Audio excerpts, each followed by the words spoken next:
काटोल विधानसभा क्षेत्र के समन्वयक चरण सिंह ठाकुर जी हमारे समक्ष है।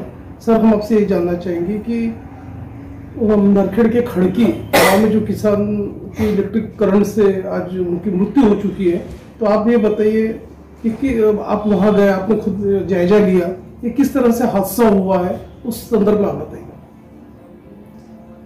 किसान निसर्ग के लहरी वातावरण की वजह से पहले ही परेशान है और ऊपर से खरीफ की जो फसल थी वो बर्बाद हो गई है हमारे क्षेत्र में। लेकिन अभी रबी के पीक के लिए हमारे यहाँ का एक किसान नरेंद्र उर्फ नारायण मारुतराव काळे, ये सवेरे पहटिया वहां पे अपने खेत में जा रहे थे। खेत में जाते समय बिजली के 2 तार नीचे जमीन पर टूट के पड़े हुए थे, उसमें उनका पैर लगने से उनकी आज मृत्यु हो गई है। वो घर में कार्यकर्ता करके उनकी ये थी, उनके भरोसे उनका परिवार चलता था। बहुत दुखद घटना हुई है। मेरी हमारी सरकार से निवेदन है कि किसानों को रबी के फसल के समय में किसी भी हालत में दिन में लाइन दी तो किसानों को वो सुविधा होगी, क्योंकि ठंडी का एक तो मौसम है और ठंडी का मौसम की वजह से सवेरे जाना, रात में पानी के लिए वहां पे खेती में जाना, ये बहुत दिक्कत हो रही है। इसके लिए मेरी रिक्वेस्ट माननीय देवेंद्र जी फडणवीस साहब से है कि जल्दी से जल्दी इस विषय में शासन द्वारा ये निर्णय हो और मृतक जो हमारा किसान है उसको परिवार को उचित मुआवजा जल्दी से जल्दी मिले। ये जो दर्दनाक हादसा हुआ, जैसे आपको पता चला आप तुरंत अपने दल बदल सहित वहां गए, वहां समय मौके पर आपने पूरा जायजा लिया, तो आप ये बताइए ये जो घटना हुई काफी दुर्दैवी हुई, तो शासन से जैसे आपने मांग की है मुआवजा के, तो आप ये बताइए आपने कुछ एक डेडलाइन दी है कि शासन को?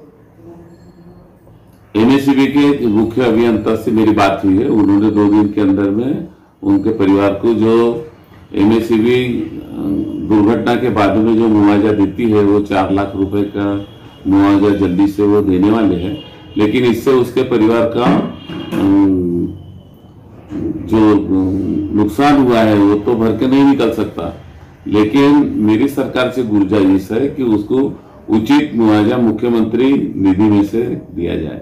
आखिर में बात यह है कि बिजली की समस्या जो है यहाँ पर ग्रामीण क्षेत्रों में बहुत ज्यादा देखी जाती है। किसानों को इस बिजली की वजह से काफी परेशानी और दिक्कत का सामना करना पड़ रहा है। इस बारे में आप क्या कहेंगे कि रात में बिजली देना उचित है?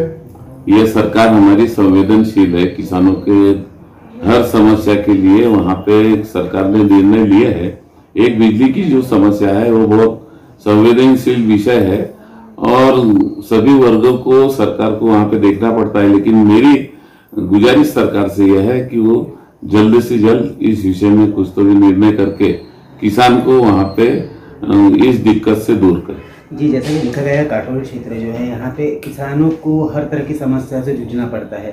बरसात की वजह से, पानी की समस्या की वजह से, बिजली बिल की समस्याओं से तो परेशान है। हमारा यहाँ का लोक प्रतिनिधि ध्यान नहीं देता, इसलिए 20 सालों से यहाँ पे समस्या ही समस्या है किसान के बारे में। लेकिन जिस तरीके से हमारे किसानों की तरफ ध्यान दिया जाना चाहिए, सिंचन की व्यवस्था है, बाकी की जो व्यवस्था है, किसानों को बाकी का मार्गदर्शन है, कृषि विभाग का मार्गदर्शन है, ये समय पे मिलता नहीं है। जमीन की पोत खराब हो गई है, इसके लिए मार्गदर्शन नहीं मिलता है।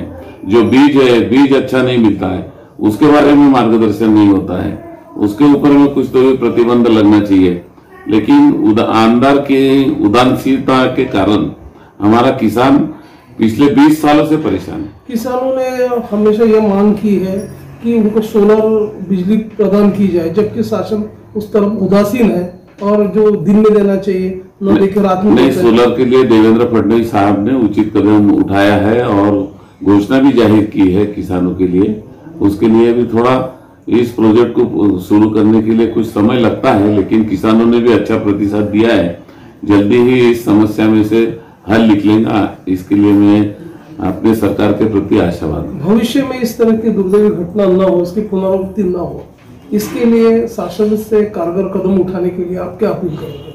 नहीं, अपील तो की है और शासन से मैं आशावादी भी हूँ कि शासन इस बारे में संवेदनशील सरकार है, तो इस बारे में जरूर किसानों को न्याय मिलेगा। जब भी चुनाव आते हैं, चुनाव में जनप्रतिनिधि सिर्फ आश्वासन देते हैं, काम और कार्य पूरा नहीं होता है, इससे कई पूरी जनता वंचित है। इस बारे में क्या कहेंगे? मैं आपको अभी कहा ना कि हमारे आमदार जो है 20 साल से चुन के आ रहे हैं, लेकिन क्षेत्र में जिस गति से किसानों के लिए, हमारे युवाओं के लिए, सबके लिए जो काम होना चाहिए वो नहीं हुआ है। इसलिए निराशा है, किसानों में भी निराशा है, युवाओं में भी निराशा है, लेकिन समय की मांग है। अभी आने वाला समय लोग उसमें न्याय करेंगे।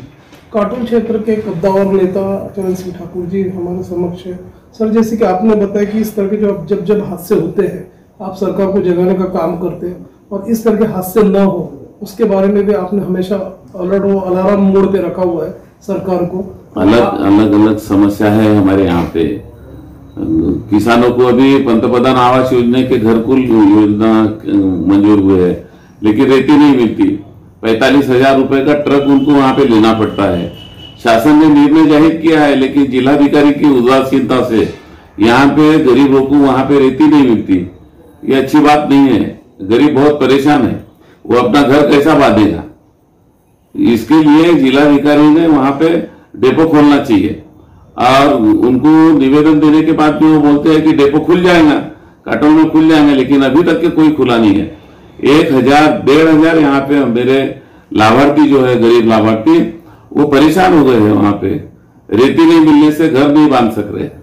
सरकार ने योजना दी है, पैसा दिया है, लेकिन रेती के अभाव में वहां पे वो घर नहीं बांध सकता। इसके लिए प्रशासन इसके लिए जिम्मेदार है।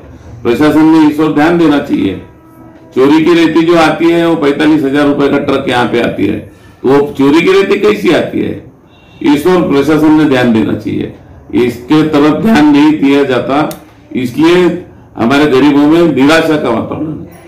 आपने आवास योजना की बात की है। काटोल तालुका अंतर्गत ऐसा भी देखा गया है कि एक ही परिवार में अलग अलग 3 भाइयों को 2-2, 3-3 आवास योजना के मिल चुके हैं। एक उसी गांव में ऐसे बहुत सारे लोग हैं जिनको एक ही परिवार में 2-2, 3-3, 4 लोगों को आवास योजना मिल चुकी है, और एक तरफ गरीब लोगों को नहीं मिल रही। क्या माननीय प्रधान मोदी जी ने सबको घर मिले ऐसी योजना पंतप्रधान आवास योजना की लाई है। इसमें जिसके पास में नागरिक क्षेत्र में 450 फुट का प्लाट होगा, चाहे वो एक परिवार का 1 हो, 2 हो, 3 हो, 4 हो, सब अलग अलग अगर रह रहे हैं और उनके रेशन कार्ड वगैरह सब अलग अलग है, तो उनके लिए, सबके लिए ये योजना है। सबको फायदा मिले, सबकी भलाई हो, ऐसी ही हमारी सरकार का नियत है, और उसी दिशा में ये काम चल रहा है। अभी हमारे राज्य सरकार ने भी अभी ओबीसी को मकान मिलना चाहिए, इसलिए 10 लाख मकान वहां पे हम देने का निर्णय लिया है। तो उसमें दलित हो, आदिवासी हो, सभी को न्याय देने की भूमिका रखी। लेकिन योजना इतनी सरकार दे रही है, घर मंजूर कर रही है, लेकिन उसके लिए जो लगता है, मटेरियल लगता है, सीमेंट महंगा है एक तो, दूसरा वहां पे उसको रेती की जो जरूरत है वो अगर पूरी नहीं होती होगी तो उसकी जो सरकार ने योजना लाई है उसका लाभ उसके तक कैसा पहुंचेगा, इसकी ज्यादा चिंता है। इसलिए मेरी राजस्व मंत्री से और हमारे मुख्यमंत्री जी से गुजारिश है कि जल्दी से जल्दी इसमें निर्णय हो और गरीबों तक यहाँ पे डेपो शुरू करके गरीबों को न्याय मिले, ऐसी मैं सरकार से गुजारिश करता हूँ। चरण सिंह जी, अभी आपने चोरी के रेती की बात कही, लेकिन आप खुल के नाम नहीं ले रहे। आपके ही पड़ोसी विधानसभा से वो चोरी की रेती आती है। नहीं, ये काम पुलिस का है, पुलिस ने करना चाहिए। मैं किसी का नाम लेने के लिए मेरे पास में समय नहीं है। मेरे पास समय जो है वो गरीबों को न्याय मिले, इसके लिए है। इस रेती चोरी में ऐसा पता चला है कि 10 मैं पहले ही कहा, प्रशासन के उदासीनता से ये सब बातें हो रही है। प्रशासन ने इस ओर ध्यान देना चाहिए। उसमें राजस्व विभाग है, पुलिस विभाग है। रेती एक तरफ कहते हैं कि रेती वहां से आ नहीं रही है, यहाँ चोरी का ट्रक आता है 45,000 रुपए, 50,000 रुपए का ट्रक आता है, तो वो कहां से आता है? तो इसके बारे में इसकी जांच होना चाहिए। ये थे चरण सिंह ठाकुर, जो कि कद्दावर नेता है भारतीय जनता पार्टी के, और आपने हमारे चैनल के साथ बातचीत की। आप जनता के लिए सदैव समर्पित नेता रहे हैं और आपने अपना समय दिया सर, उसके लिए आपको धन्यवाद। Thank you.